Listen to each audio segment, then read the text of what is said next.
अस्सलाम वालेकुम नाज़रीन, आप देख रहे हैं न्यूज़ नाइट। मैं हूं डॉक्टर सजाद बुखारी। नाज़रीन, हिचकोली खाती मईशत बारूदी सुरंगों से बचते बचाते और एतमाद के फुकदान का खात्मा करते हुए बिला आखिर अपनी मंजिल मकसूद की जानिब बढ़ती हुई नज़र आ रही है। और एक अच्छी खबर आज आपको दे रहे हैं कि आलमी मालियाती फ़ंड की जानिब से पाकिस्तान को 7 अरब डॉलर का पैकेज मिलने जा रहा है। और उसके मुहर्रिकात या उसके पस पर्दा जो हकायक हैं वो है उस ट्रस्ट डेफिसिट का खात्मा जो 3.5 साल हुकूमत ने जाते जाते जो कंडीशनैलिटीज़ थी, जो शराइत थी, उनको रोंदा सिर्फ अपने पॉलिटिकल ऑब्जेक्टिव के लिए। हुकूमत ने रियासत बचाने के लिए तमाम तर लवाजमात पूरी की, अपनी सियासत को दाव पे लगाया, तनकीद का सामना किया और एक आम आदमी की ज़िंदगी उससे काफ़ी हद तक मुतासिर हुई। लेकिन उसके बावजूद अब हमारे लिए एक अच्छी खबर है कि स्टाफ लेवल माहदे के बाद 7 अरब डॉलर का माहदा अनकरीब है। और इसी माह यानी रवां माह ही ये अब जो बोर्ड इजलास है उसी में मामलात जो है वो खुश असलूबी से तय पा जाएंगे, इसकी अप्रूवल हो जाएगी। और फिर दीगर जो फाइनेंशियल इंस्टीट्यूशन है जिसमें वर्ल्ड बैंक है, एशियन डेवलपमेंट बैंक है, दोस्त ममालिक हैं, वो दरवाजे खुल जाएंगे और हम अपने माशी अहदाफ की तरफ तेज़ी से बढ़ेंगे। अब इसके लिए जितनी तगोदो की है उसमें तमाम जो मिनिस्ट्रीज़ हैं उनको इसका क्रेडिट जाता है, हुकूमती वक्त को इसका क्रेडिट जाता है। बहुत मुश्किलात का सामना किया और अवाम ने भी इस हवाले से बहुत बड़ी कुर्बानी दी। नो डाउट कि अवाम का सबसे ज़्यादा कंट्रीब्यूशन है कि अवाम ने भारी बिलों को भी बर्दाश्त किया, फिर कैपेसिटी पेमेंट को भी बर्दाश्त किया, IPPs के मामले को भी बर्दाश्त किया और बिल आखिर पाकिस्तान अब तरक्की की राह पर गामजन होने जा रहा है। ये महज मैं लफाजी नहीं कर रहा, ये हकायक पे मबनी बात है और हमारे माहिरीन इस हवाले से आपको बताएंगे कि कैसे पाकिस्तान अपनी माशी जो तरक्की है उसके हवाले से और जो इंडिकेटर्स हैं पॉजिटिव और वर्ल्ड वाइड अगर हम देखें तो हमने देखा है कि बड़ी बड़ी डेवलपमेंट्स हुई हैं। आज 2% इंटरेस्ट रेट भी स्टेट बैंक ने कम कर दिया है, शरह सूद में कमी भी एक बहुत अच्छी खबर है। FBR गो के अपना रेवेन्यू टारगेट पूरा नहीं कर सकी लेकिन स्ट्रक्चरल रिफॉर्म्स लाई गई, FBR को स्ट्रेंथन करने की कोशिश की गई। इस हवाले से हम आज अपनी गुफ्तगू करेंगे। मेहमानों का तारुफ करवाते चले। हमारे साथ इस्लामाबाद स्टूडियोज़ में मौजूद हैं तारिक अजीज़ साहब, सीनियर साफ़ी हैं, तज्ज़ियाकार हैं, बहुत शुक्रिया आपकी तशरीफ़ आवरी का। नईमा अंसारी साहबा हमारे साथ मौजूद हैं, फॉर्मर प्रेसिडेंट है women chamber of commerce Islamabad, आपकी भी तशरीफ़ आवरी का बहुत शुक्रिया। सबसे पहले मैडम आपसे गुफ्तगू का आगाज़ करते हैं। ये बताइएगा कि जहाँ पर हमारे ट्रेडर्स की शिकायत थी वो माजी में हम नहीं जाना चाहते, वो 50,000 रुपये दिखाओ तो फिर आप शॉपिंग करो, तो फिर आप परचेजिंग करो, फिर वो जो लोगों को बड़ा परेशान किया था FBR को एटोनोमस कर देना है, FBR छापा मार देगा और बैंक के अंदर जो वो परफॉर्मे वगैरह थे, अब हालात आपको लगता है कि बेहतरी की तरफ जा रहे हैं? और IMF का इस बेल आउट के बाद या इस पैकेज के बाद या इस कर्ज प्रोग्राम के बाद जो कि 37 माह पर मुहित है, कुछ हालात बेहतर होंगे?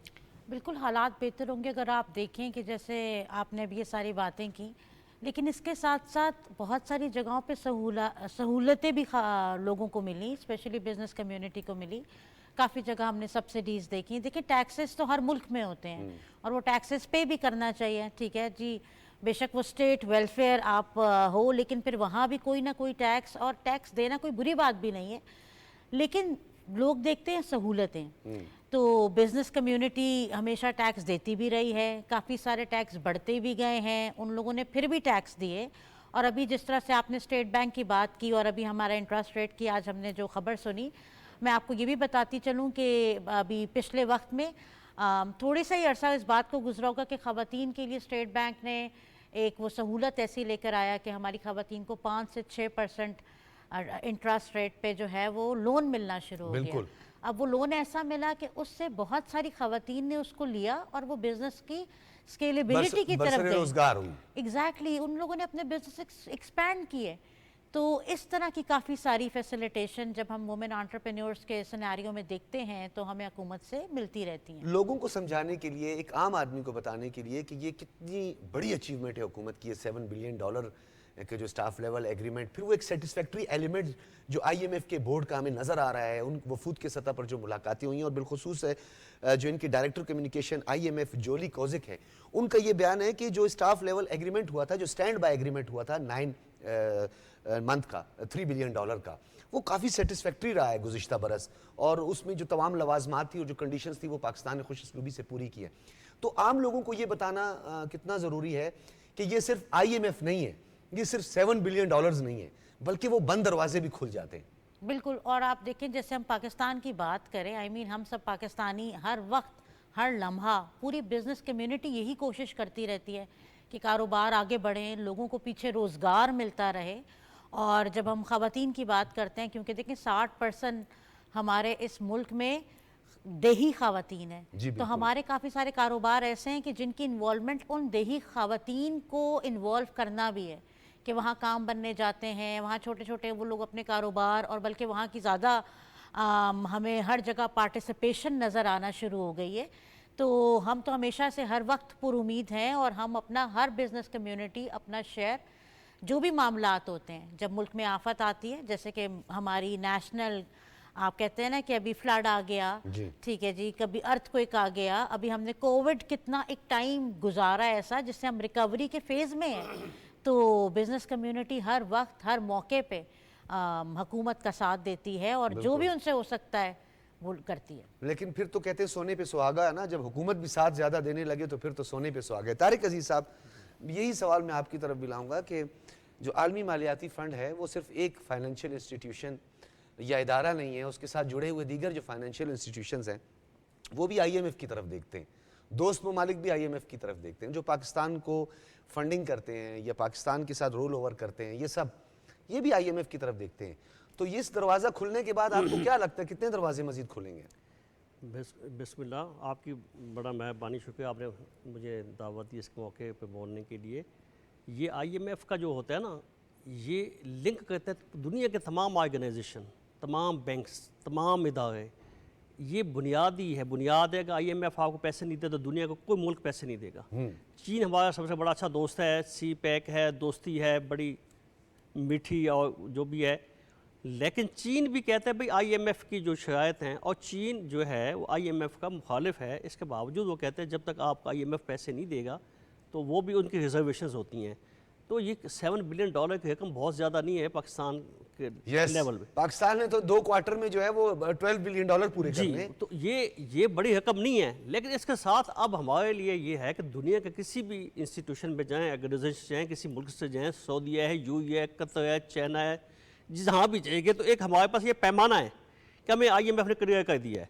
और ये बड़ा पेंडिंग था जिसके ऊपर बड़ी तशवीश भी थी कि स्टाफ लेवल पे तो बहुत पहले तय हो गया था, लेकिन उनके एग्जीक्यूटिव बोर्ड के इजलास में ये हमारा एजेंडा में जहाँ फाइनल अप्रूवल होती है जी, वहाँ एजेंडे में शामिल नहीं हो रहा था। जब शामिल नहीं, थोड़ा सा डिले हुआ, तो एक मतलब मखसूस सियासी जमात ने इसको बड़ा इशू बनाया। देखें जी, इनको वो पैसे नहीं दे रहे, देखें जी वो लटक गया मामला, इन पर एतबार नहीं है, ये डूब गया, ये हो गया पाकिस्तान के खिलाफ। तो अल्हम्दुलिल्लाह आज जो है उन्होंने एग्जीक्यूटिव बोर्ड के लिए एजेंडे के ऊपर पाकिस्तान का जो लोन देना है उसको उन्होंने रख दिया है, वो इसी महीने के आखिर में हो जाएगा। उसके ऊपर हुकूमत पाकिस्तान ने और फाइनेंस मिनिस्टर साहब ने एक बयान स्टेटमेंट भी जारी किया है, प्राइम मिनिस्टर ने भी अपनी खुशी का इज़हार किया है।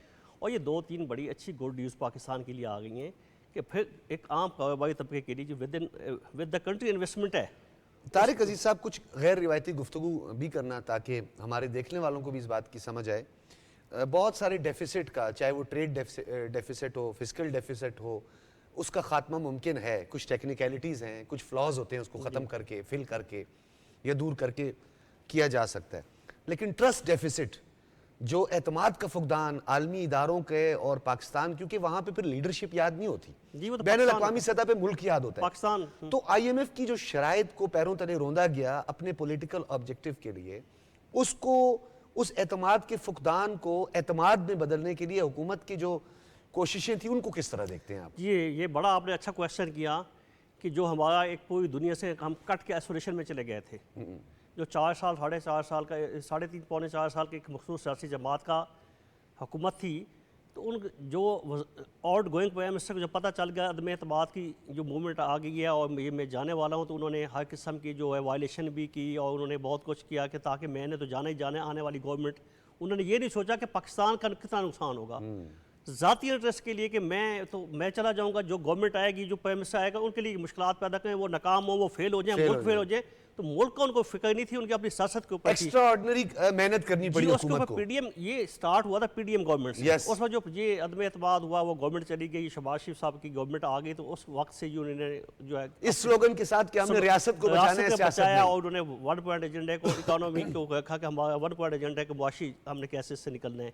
अभी मिसाक मुआशत के ऊपर भी जैसे बात होती है, तो उस वक्त से 16 माह 14 माह में बहुत कम टाइम था, लेकिन उसमें भी जो मुस्लिम लीग नून और इत्तेहादियों की हुकूमत थी, उन्होंने बड़ा अच्छा जो है उसके ऊपर जो है अपना दुनिया के साथ फॉरेन मिनिस्टर बिलावल भुट्टो साहब थे, तो उन्होंने बहुत उनके ऊपर बड़ी तनकीद भी हुई कि पाकिस्तान में कम है बाकी, लेकिन वो दुनिया में गए, हर मुल्क में जहाँ जहाँ हमारे ताल्लुकात ख़त्म थे, हम आइसोलेशन में थे, वो हमारे ताल्लुकात बहाल हुए, तो पाकिस्तान दोबारा जो है अपनी इंटरनेशनल कम्युनिटी में इन हो गया।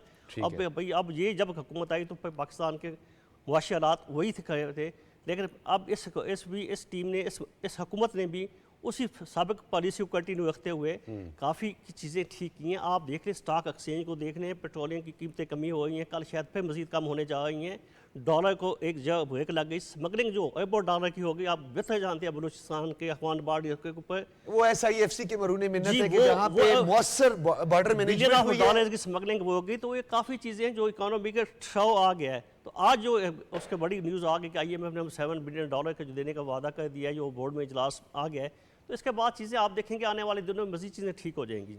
मेन स्ट्रीम की अगर हम बात करें मैडम, मेन स्ट्रीम में ख़वातीन का आना, चाहे वो ट्रेडर्स की सूरत में हो, इंडस्ट्रीज़ में आए, या वो पाकिस्तान की जो माशी तरक्की है उसमें कंट्रीब्यूट करें, तो हुकूमत के जो रिसेंट जो डिसीजंस थे उससे आपको लगता है कि अब बेहतरी मज़ीद हो रही है वुमेन एम्पावरमेंट वगैरह के हवाले से? बिल्कुल, इस बारे में मैं ये बात आपसे ये भी करूंगी कि जैसे भी हमने इस थोड़े से वक्त में देखा कि चीज़ें स्ट्रक्चर्ड होती जा रही हैं, चीज़ें ऑर्गेनाइज्ड होती जा रही हैं।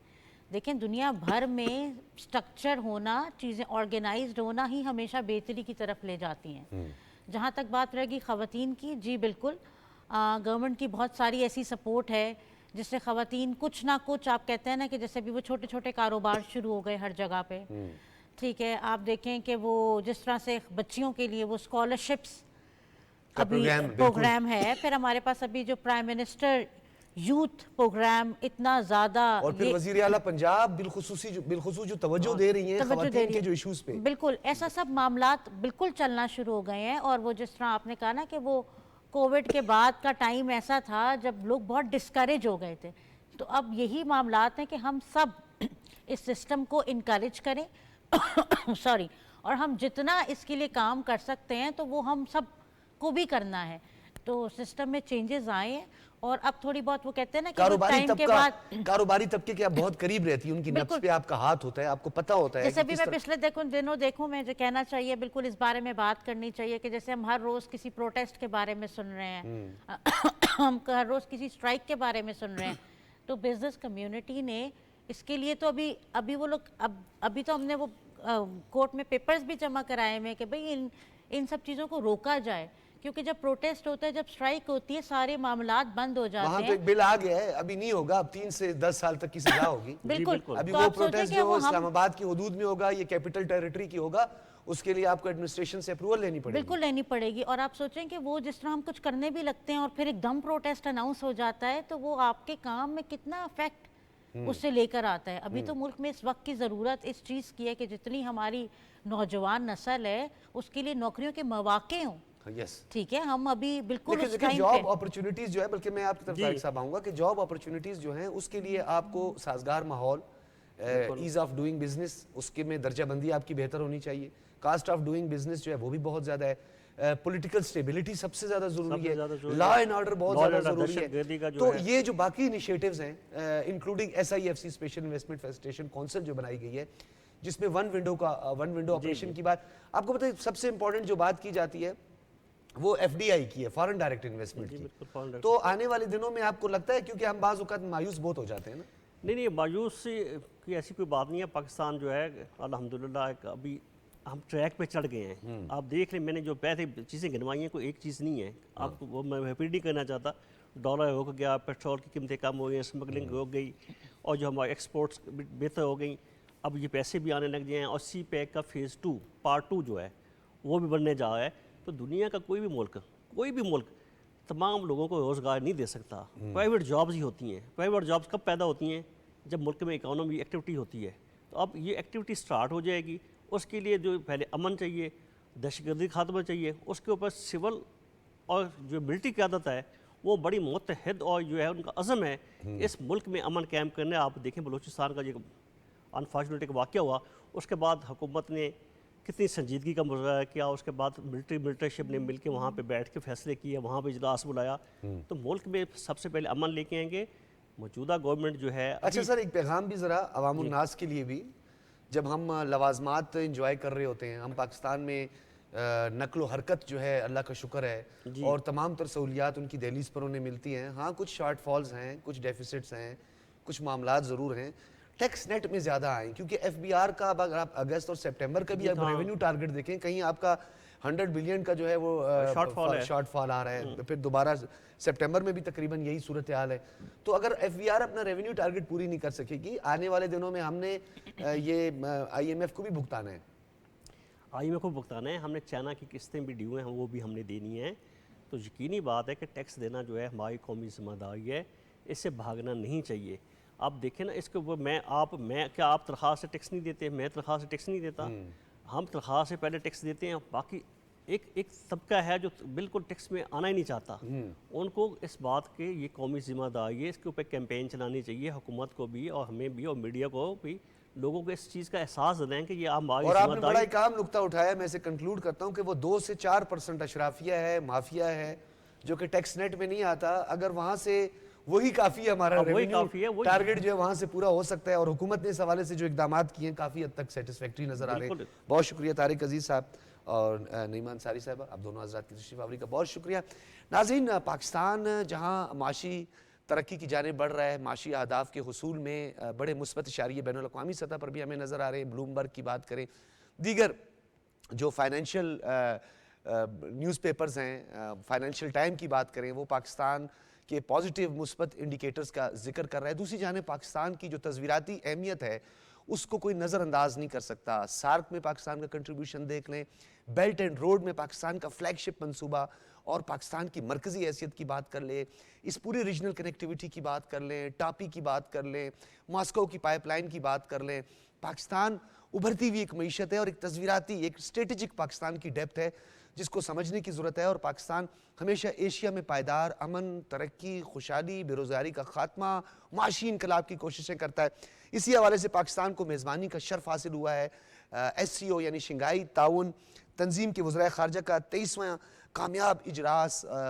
क्या इसमें डेवलपमेंट होने जा रही है, इसकी क्या अहमियत है। और आपको ये भी बताते चलें कि 2017 में पाकिस्तान इसका मुस्तकिल मेंबर हुआ और शंघाई ताउन तंजीम का क़याम 2001 में अमल में आया और इसकी इब्तदाई 6 अरकान में कज़ाकिस्तान, किर्गिस्तान, चीन, रूस, ताजिकिस्तान और उज़्बेकिस्तान शामिल थे, जो बाद 2017 में पाकिस्तान और हमारा पड़ोसी मुल्क इसके बाकायदा रुकन बने।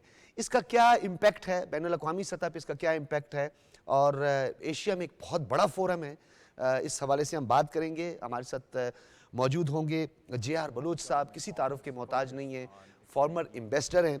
JR बलोच साहब, बहुत बहुत शुक्रिया। बताइएगा इस आने वाले दिनों में पाकिस्तान की तस्वीराती अहमियत, फिर शंघाई कोऑपरेशन ऑर्गेनाइजेशन यानी SCO में पाकिस्तान की ये मेज़बानी, आपको लगता है कि पाकिस्तान को जो एक डिप्लोमेटिक आइसोलेशन की तरफ बढ़ाया जा रहा था, पाकिस्तान के ख़िलाफ़ एक बहुत बड़े पैमाने पे साजिश हो रही थी, उसका भी खात्मा हुआ है?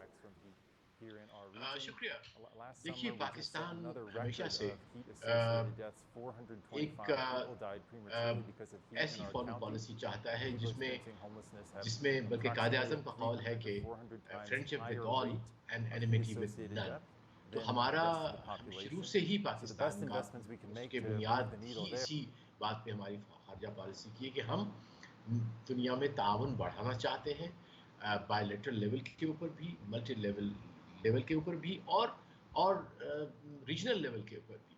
और इसी तरह से इसी वजह से पाकिस्तान जो है वो SCO का मेंबर बना 2017 में, जिस तरह आपने जिक्र किया। और ये एक बहुत ही अहम रीजनल ऑर्गेनाइजेशन है। इसकी अहमियत पाकिस्तान की तो अपनी अहमियत जो आप भी दोहरा रहे थे स्ट्रेटजिक है, लेकिन इसके साथ जब हम इस किस्म के फोरम में होते हैं तो हमारी वो जो स्ट्रेटजिक अहमियत है उस लिहाज से अपना रोल अदा कर सकते हैं। और ये SCO ऐसा फोरम है जो कि इंतहाई अहमियत का है। उसकी अहमियत आप इस तरह से अंदाज़ा लगा लें कि 1/4 of the population of the world and इसी तरह से बल्कि 1/4 से ज़्यादा हो जाती है, क्योंकि अगर अब 8 बिलियन लोग हैं इस वक्त दुनिया में, तो तकरीबन 3 बिलियन लोग SCO ऑर्गेनाइजेशन में रहने वाले लोग उसमें हैं। इसी तरह से GDP जो है SCO कंट्रीज़ की, वो तकरीबन 1/4 ऑफ द वर्ल्ड GDP बनती है। जो वर्ल्ड GDP अगर 105 ट्रिलियन डॉलर है, तो तकरीबन 30.1 ट्रिलियन डॉलर्स GDP जो है वो SCO कंट्रीज़ की बनती है। और फिर ये पूरा एक लिहाज से ख़ित्ता कवर करती है जोग्राफिकली, कि Central Asia, South Asia and West Asia as well.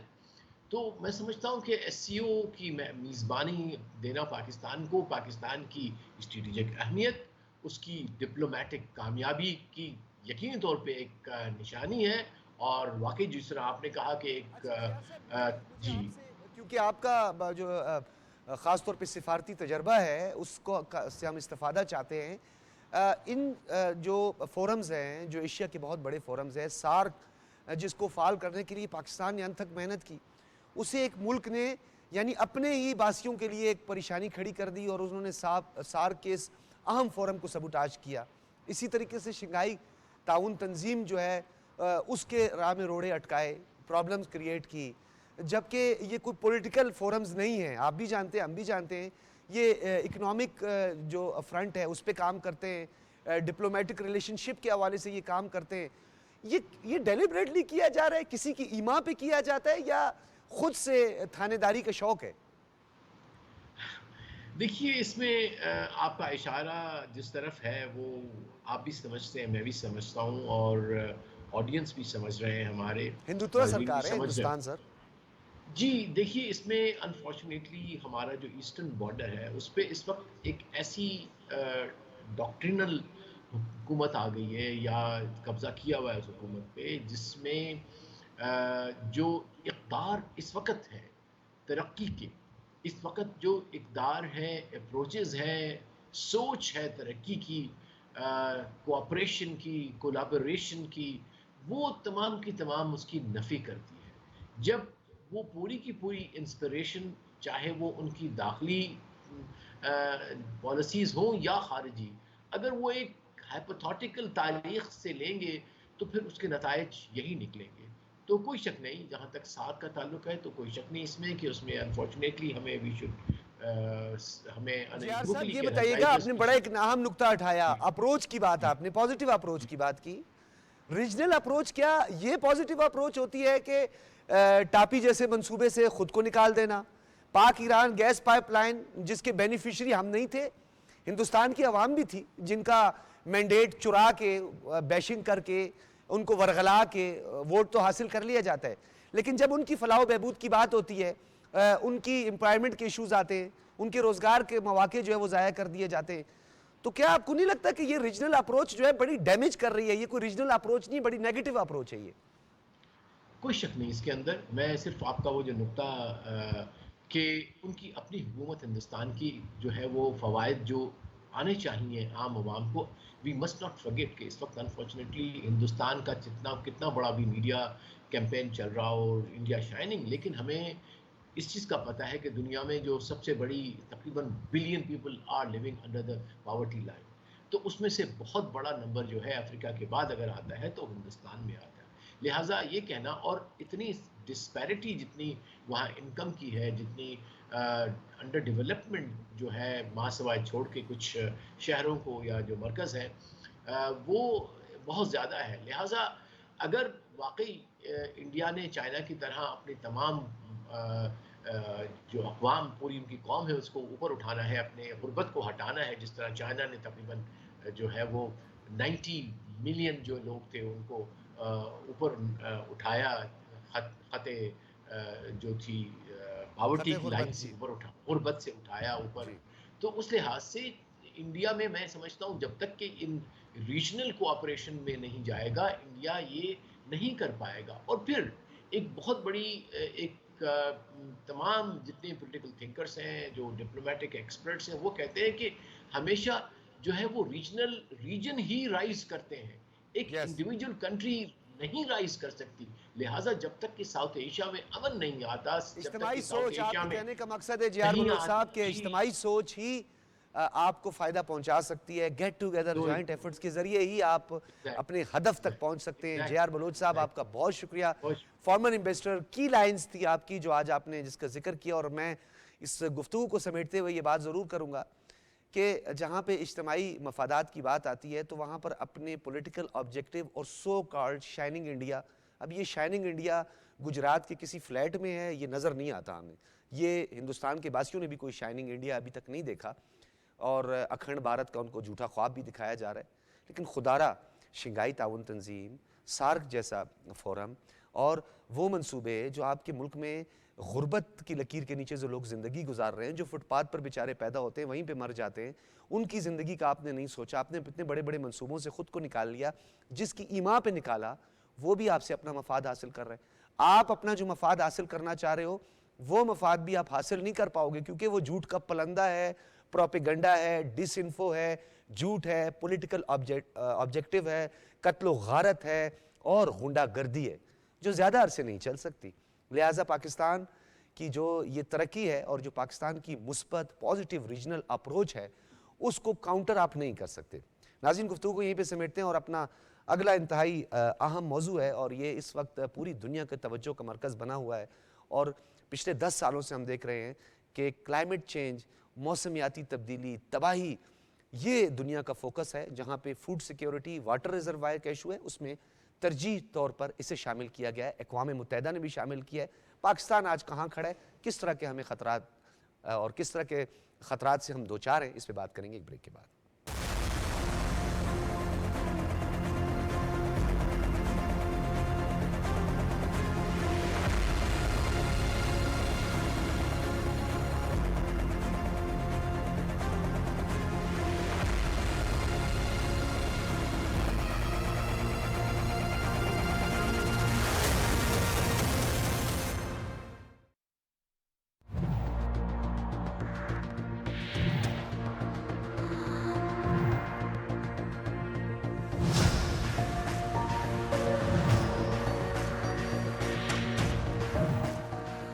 गर्मी और हीट वेव से निजात चाहिए?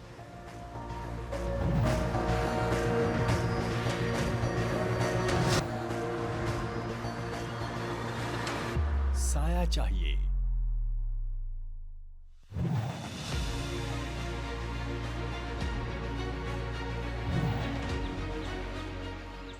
साफ फिजा चाहिए?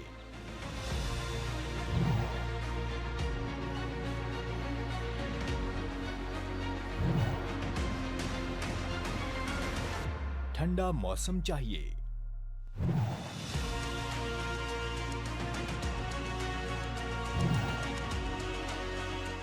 फल चाहिए?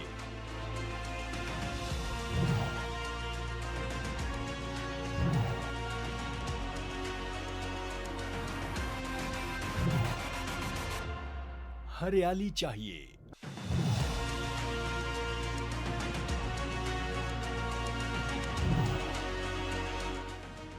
बारिश चाहिए? तो निज़ाम कुदरत और माहौल की हिफाजत यकीनी बनाएं। आज ही अपने हिस्से का पौधा लगाएं, उसे दरख्त बनाएं, अपने लिए, अपनी आइंदा नस्लों के लिए।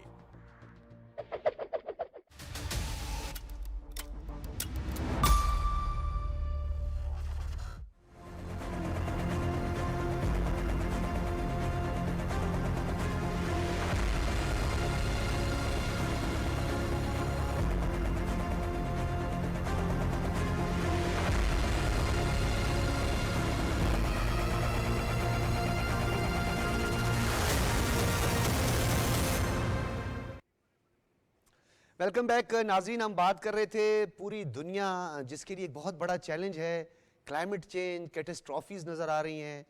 20 ममालिक और तरक्की याफ्ता ममालिक जो है इसका मौजिब हैं, कार्बन इमिशन उनका बढ़ रहा है, और जो पहला ग्लोबल अर्थ समिट था उससे लेकर अब तक जो वादे किए थे उनको वफा नहीं किया। पेरिस एग्रीमेंट की वायलेशन होती हुई हमने देखी। वो कंपलसेशन कहाँ है जो तरक्की पजीर ममालिक को देनी थी, और उसके साथ साथ पाकिस्तान ने क्लाइमेट जस्टिस के हवाले से सवाल उठाया, और उससे पहले COP27 में आपने देखा कि बहुत सारे ममालिक ने इस कंपनसेशन का वादा किया।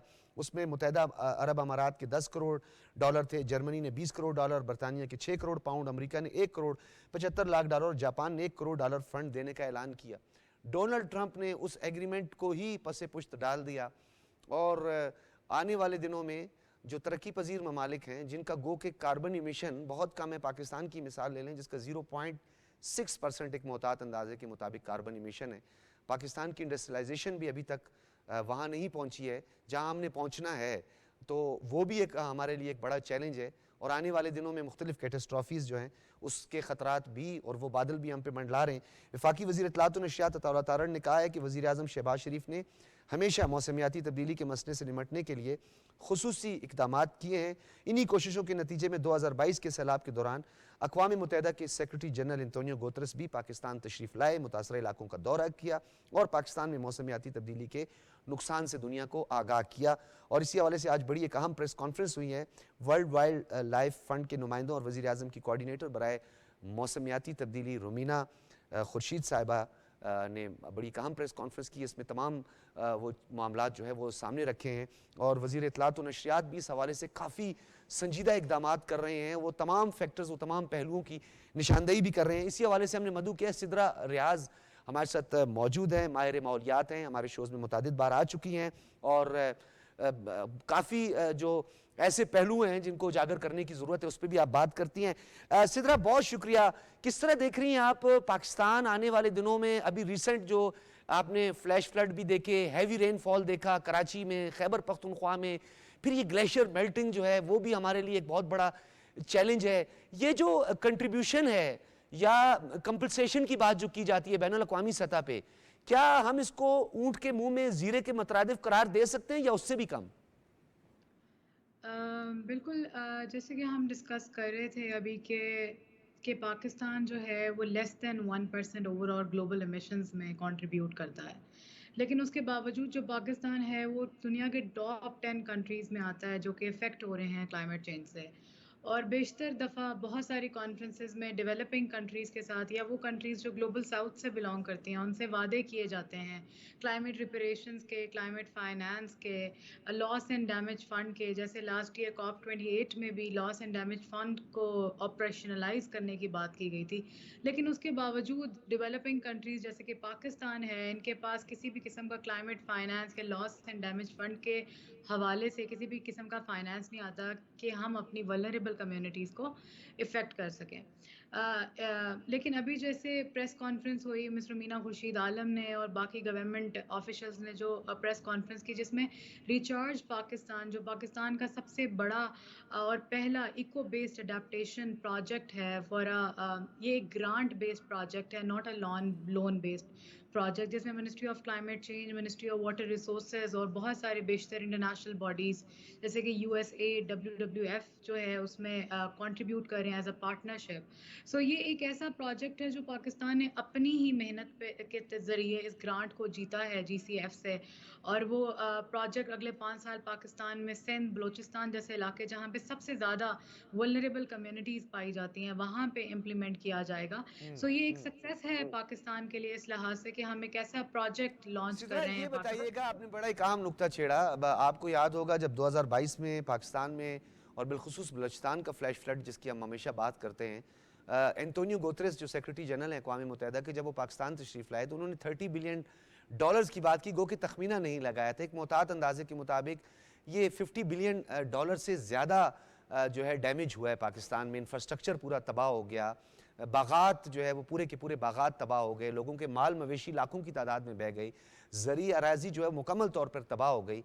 ये जो हम बता रहे हैं COP28 में जो वादा किया गया है, ये तो मेरे ख्याल में मुश्किल से $1 to $2 बिलियन बनता है। तो अगर हम इस सब का, और अभी जो रिसेंट हुआ जो तबाही हुई है बलूचिस्तान और खैबर पख्तूनख्वा में, अभी हैवी रेनफॉल हुआ है, मानसून, और फिर मानसून के बाद की जो सूरत हाल पैदा हुई है, क्या करेंगे हम? क्या इतनी कैपेसिटी है हमारी कि हम इसको बर्दाश्त कर लें? अगर आप इस साल के हवाले से देखें तो पाकिस्तान का जो एवरेज टेम्परेचर है वो 0.57 सेल्सियस जो है इंक्रीज़ हुआ है, और हर साल जो है पाकिस्तान के लिए पिछले साल से ज़्यादा ख़तरनाक साबित हो रहा है क्लाइमेट चेंज के लिहाज से, कि 2022 में हमने सैलाब देखे और अगले साल हमने दोबारा से एक्सेसिव मानसून रेन, और इस साल हमने बलूचिस्तान, सिंध, इवन पंजाब में भी आपने देखा होगा कि बेशतर लोगों की जान बहक हुई, बहुत सारी बारिशें हुई, पानी ठहरा रहा सड़कों पे बहुत अरसे तक। तो हर साल ना सिर्फ हम बारिशें, ना सैलाब, बल्कि ड्राउट्स, लैंडस्लाइडिंग, ग्लोव्स, जैसे अभी कुछ अरसे पहले जीबी में गवर्नमेंट ने gloves glacier lake outburst floods के लिए इमरजेंसी लाहक कर दी थी। तो ये सारे जो प्रॉब्लम्स हैं, ये हमारी जैसी डेवलपिंग कंट्रीज जिनकी कैपेसिटीज़ ऑलरेडी बहुत ज़्यादा कम है, कि हमारा बहुत ज़्यादा हमारी जो एग्रीकल्चर है वो वाटर पे बेस्ड है, उसके अलावा हमारी 49% जो लेबर है वो एग्रीकल्चर से लिंक्ड है, हमारी और इकोनॉमिक गालिबन जो ग्रोथ। इसमें ड्रिंकिंग वाटर है, पीने का पानी है, वो गालिबन 1% के करीब है। बिल्कुल इसी तरह के अभी भी जैसे हम बात कर रहे हैं कि ये जो लोग हैं जो कि इफ़ेक्ट हो रहे हैं, जैसे कोविड-19 आया तो सबको कहा गया कि आपने एक दूसरे से डिस्टेंसिंग करनी है, लेकिन ये लोग जो कि वल्नरेबल हैं, ये communities, they have to get water from somewhere. जब फिल्टरेशन प्लांट्स पे जाएंगे, वहाँ से पानी लेंगे या किसी भी किस्म से पानी, तो इनके लिए इस तरह के जो हम लोग कॉन्फ्रेंसेस में बैठ के या चैनल्स पे बैठ के बात करते थे, हमें अपनी वल्नरेबल कम्युनिटीज़ की जो रियलिटीज़ हैं वो ये हैं कि पाकिस्तान के लिए हर साल जो है वो बहुत डिफरेंट है और बहुत डिफ़िकल्ट है और बहुत थ्रेटनिंग है, इस लिहाज से कि हमारी जो कम्युनिटीज़ हैं वो बहुत ज़्यादा इफ़ेक्ट हो रही हैं। जैसे कि बलूचिस्तान में आप देख लें, सिंध में देख लें, 2022 के फ्लड्स में 190% जो है फ्लडिंग ज़्यादा हुई, और 450% जो है कहा जाता है कि बारिशें जो हैं उनकी अच्छा तादाद सिद्रा, मैं चाहूंगा जरा अपनी जो टर्मिनोलॉजी है उसको जरा सादा अल्फाज में आपने बयान करने, ताकि हमारे देखने वाले इस बात को समझें भी। आपने एक अलार्मिंग सिचुएशन का जिक्र किया है पाकिस्तान में, ख़ास तौर पर जीबी और जो दुनिया के बड़े ग्लेशियर्स हैं जहाँ पे ग्लेशियर मेल्टिंग और 0.5 सेल्सियस डिग्री की जो आपने बात की है, ये क्या वाकई आने वाले दिनों में ये टेम्परेचर मज़ीद बढ़ सकता है और ज़्यादा से ज़्यादा ग्लेशियर मेल्टिंग हो सकती है? फिर तो हमारा नॉर्दर्न एरिया भी ख़तरा है, उसका इंफ्रास्ट्रक्चर को भी बहुत ज़्यादा ख़तरा है, और फिर ज़राअत जो है उसको भी बहुत ज़्यादा नुकसान है। तो ये अलार्मिंग सिचुएशन के हवाले से दुनिया को सेंसिटाइज नहीं किया गया क्या? बिल्कुल जैसे कि हम बात कर रहे हैं कि ये बहुत एक अलार्मिंग सिचुएशन है। जैसे पाकिस्तान दुनिया का वाहिद कंट्री है जहाँ पे पॉपुलेशन भी है और उसके साथ साथ 7,000 से ज़्यादा ग्लेशियर्स पाए जाते हैं हमारे जीबी रीजन में, जो कि एक एक्सेसिव अमाउंट से मेल्ट हो रहे हैं, जो कि ग्लेशियर आउटबर्स्ट फ्लड्स की फॉर्म में आ रहे हैं। और वो जब लेक्स में आएंगे तो ग्लेशियर आउटबर्स्ट फ्लड्स होंगे, और जो हमारी कम्युनिटीज़ इनसाइड दीज एरियाज़ रह रही हैं, नॉर्दर्न एरियाज़ के अंदर रह रही हैं, उनके लिए एक बहुत बड़ा ख़तरा है ग्लेशियर लेक आउटबर्स्ट फ्लड्स। और ना सिर्फ हम जीबी रीजन की बात करें, हम अपने बाकी प्रोविंसेस की भी बात करें, जो कि बहुत सारी पाकिस्तान की आबादी इंडस रिवर के ऊपर रह रही है, जी जी उनके लिए बिल्कुल। इसकी लेवल राइज होने की वजह से बहुत ज़्यादा मुश्किलात हैं, लाइवलीहुड में बहुत सारे प्रॉब्लम्स हैं। तो इंटरनेशनल कम्युनिटी की जब बात की जाए तो इंटरनेशनल कम्युनिटी को हर चीज़ का बहुत हद तक अंदाज़ा है, क्योंकि पता है। जब 90s में इंडस्ट्रियलाइजेशन स्टार्ट हुई तो ये डेवलप कंट्रीज़ हैं, जिनको ग्लोबल नॉर्थ में जो कंट्रीज़ हैं, उन्होंने ये एंथ्रोपोजेनिक गैसेस, जिनको हम ग्लोबल ग्रीन हाउस गैसेस कहते हैं, वो इमिट की, जिसकी वजह से जो हम जैसे डेवलपिंग उन्होंने कंट्रीज़ हैं कमिटमेंट की, पहला जो ब्राजील में जो पहला ग्लोबल अर्थ समिट हुआ उसमें इन्होंने कमिटमेंट की कि हम अपनी कार्बन एमिशन में कमी लाएंगे, बजाय कि कमी लाने में वो 25-26 सालों में बढ़ा दी उन्होंने। जैसे ये तो आप कह लें कि इस तरह के वादे हैं जो कि कभी भी जिनका जिस पे अमल दरामद नहीं किया जाता। हर साल कॉप होती है, उसके अलावा बेशतर प्री कॉप कॉन्फ्रेंसेस होती हैं, और कॉइज किए जाते हैं, रीजनल कॉन्फ्रेंसेस की जाती हैं क्लाइमेट चेंज के ऊपर, जिस पे आकर डेवलप्ड कंट्रीज जो हैं वो डेवलपिंग कंट्रीज से इस तरह के वादे करते हैं कि इतने ओवर एम्बिशियस वादे होते हैं। जैसे कि हम अब कॉप 29 में जा रहे हैं नवंबर में, तो उसमें भी देखा जा रहा है कि क्लाइमेट फाइनेंस के ऊपर बात की जाएगी, क्लाइमेट रेजिलियंस के ऊपर बात की जाएगी, लेकिन वो वादे अमल दरामद उन पे कब किया जाएगा या प्रैक्टिकल इम्प्लीमेंटेशन डेवलप्ड कंट्रीज कब करेंगी, इसके बारे में हम कुछ भी नहीं कह सकते, क्योंकि वो एक जो रियल कमिटमेंट है वो डेवलप्ड कंट्रीज की तरफ से नहीं आ रही है डेवलपिंग कंट्रीज के लिए, जिसकी वजह से ये जो वादे हैं ये सिर्फ एक कागजी कार्रवाई के तौर पे रह जाते हैं, या सिर्फ ये डिबेट्स की फॉर्म में रह जाते हैं, कॉन्फ्रेंस में तकारीर की हैसियत ये वादे रखते हैं, लेकिन जब अच्छा इनकी सिमरा, मैं इम्प्लीमेंटेशन चाहूँगा इसे कंक्लूड करना है, इसको समराइज भी करना है, और बहुत सारे पहलुओं पर आपने बात भी की। हम अपनी कैपेसिटी में खुद जो हम अपनी खुद एहतसाबी की बात करते हैं या जो हमारी रिस्पॉन्सिबिलिटीज़ हैं as a citizen of Pakistan के जो बिल्डिंग कोड की वायलेशन हमारे यहाँ होती है, जो इंफ्रास्ट्रक्चर डेवलपमेंट का मामला होता है, जहाँ पर हमारी डेवलपमेंट अथॉरिटीज़ काम करती हैं तमाम प्रोविंस में और NDMA है, इन सब को भी कोई पैगाम दें कि हम अगर तो बाहर देखते हैं कि जी लेट्स सपोज वादों को वफा नहीं किया जाता, कंपनसेशन नहीं मिलती, बैनुल अक़वामी दुनिया का एक दोहरा मयार भी नज़र आता है, कार्बन इमिशन भी बढ़ा रहे हैं, हमने खुद भी तो कुछ करना है ना अपनी कैपेसिटी में रहकर। जी बिल्कुल, इसमें मैं जो जिस लेंस से इस चीज़ को देखती हूँ वो ये है कि हमने अपनी सिर्फ कम्युनिटीज़ के लिए काम नहीं करना, हमने अपनी कम्युनिटीज़ को अपने काम में इन्वॉल्व करना है। जैसे अगर किसी भी किस्म का प्रोजेक्ट लॉन्च किया जा रहा है या कॉन्फ्रेंस की जा रही है, उन कम्युनिटीज़ को इन्वॉल्व करें जिनके साथ ये मामलात किए जा रहे हैं। अगर इस्लामाबाद में रहते हुए या लाहौर में या कराची में बहुत बड़े बड़े कॉन्फ्रेंसेस हो रही हैं, बहुत बड़े बड़े इदारे हैं, वो प्रोजेक्ट्स बना रहे हैं, पॉलिसी प्लानिंग कर रहे हैं, लेकिन उसमें स्टेक होल्डर कंसल्टेशन नहीं की जा रही लोकल कम्युनिटीज़ के साथ, तो मैं समझती हूँ कि हम बहुत सारा ऐसा काम करें जो पॉलिसी इम्प्लीमेंटेशन तक जाने तक, उसकी पॉलिसी इम्प्लीमेंटेशन में बहुत सारे प्रॉब्लम्स आते हैं।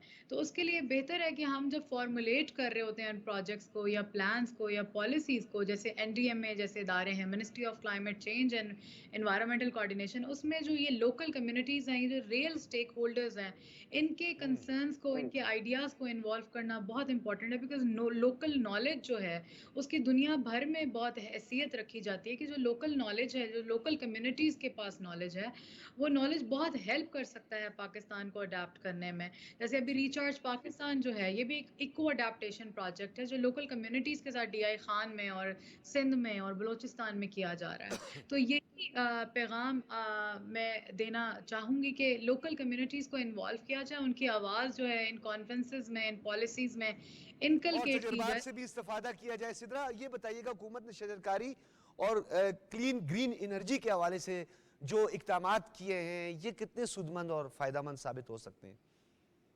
देखिए, क्लीन ग्रीन एनर्जी के बारे में बात करें तो ये बहुत एक ऐसा स्टेप है जो कि इनएक्सपेंसिव स्टेप है एज़ कम्पेयर जो इलेक्ट्रिसिटी की प्राइजेज़ आजकल पाकिस्तान में जिस हद तक बढ़ चुकी हैं, उसमें जो नॉन रीन्यूएबल एनर्जी की तरफ शिफ्ट करना, जैसे कि ग्रीन एनर्जी है जिसमें सोलर, वाटर और विंड है, इसकी तरफ जो इक़दामात गवर्नमेंट ले रही है कि सोलर पैनल्स के ऊपर से टैरिफ्स और टैक्सेस को कम करके कि लोगों के लिए एक फिजिबिलिटी बनाई जाए कि लोग इस तरफ आएँ, ये एक बहुत बड़ा आई थिंक स्टेप है और इस पे बहुत काम होने की ज़रूरत है। और इसमें इवन कुछ एरियाज़ पाकिस्तान में ऐसे हैं जिसमें गवर्नमेंट जो है वो free of cost solar panels को जी 2 इंस्टॉल लाख के करीब पंजाब में, और अब उसको बढ़ा दिया गया। इसी तरीके से सिंध ने भी इनिशिएटिव लिया है और लाखों सोलर पैनल दिए जा रहे हैं। सिद्रा रियाज हमारे साथ मौजूद थी, माहिर माहौलियात, और बड़े चीदा जो नुकात हैं उस पर सिद्रा ने बात की और बड़ी मुफस्सल गुफ्तगू। और डेफिनेटली एक बात से इत्तफाक करना ज़रूरी भी है और करना भी पड़ेगा कि हमने खुद भी देखना है कि हम क्या कर रहे हैं, हमारी अपनी कैपेसिटी में रह के जो हम काम कर सकते हैं, जो हमारी रिस्पॉन्सिबिलिटीज़ हैं, जो हमारी डेवलपमेंट अथॉरिटीज़ हैं, रेगुलेटरी बॉडीज़ जो हैं हमारी, जो कि बिल्डिंग कोड्स को देखती हैं, इंफ्रास्ट्रक्चर कैसे खड़ा करना है, कहाँ हमारा सेस्मिक जोन है, अर्थक्वेक जोन जहाँ पे ज़िलज़ले के ख़तरात मौजूद होते हैं, वहाँ पे किस तरह की कंस्ट्रक्शन होती है। फिर ये दरियाओं, नदी नालों का रास्ता रोक के वहाँ पे मोटेल्स बनाए जाते हैं, रिजॉर्ट्स बनाए जाते हैं, जो कि तबाही के पेश खैमा साबित होते हैं। और हुकूमत ने बिलखुसूस जंगलात और 15% जो हुकूमत पंजाब ने जो फैसला किया है, ये भी बड़ा अहम है नाज़रीन, कि 15% जंगलात को बचाने का जो फैसला किया गया है, ये इंतहाई एहसन इक़दाम है। ट्री कटिंग यानी जो टिम्बर माफिया उसके ख़िलाफ़ काम करना, जंगलात की कटिंग और दरख्तों की कटिंग को रोकना, ये भी हमें आने वाले दिनों में जो माहौलियाती तबाही है उससे बचा सकते हैं। नाज़रीन, प्रोग्राम इख्तिताम पजीर हुआ। अपना फीडबैक ज़रूर दीजिएगा। इजाज़त दीजिए, अल्लाह हाफिज़।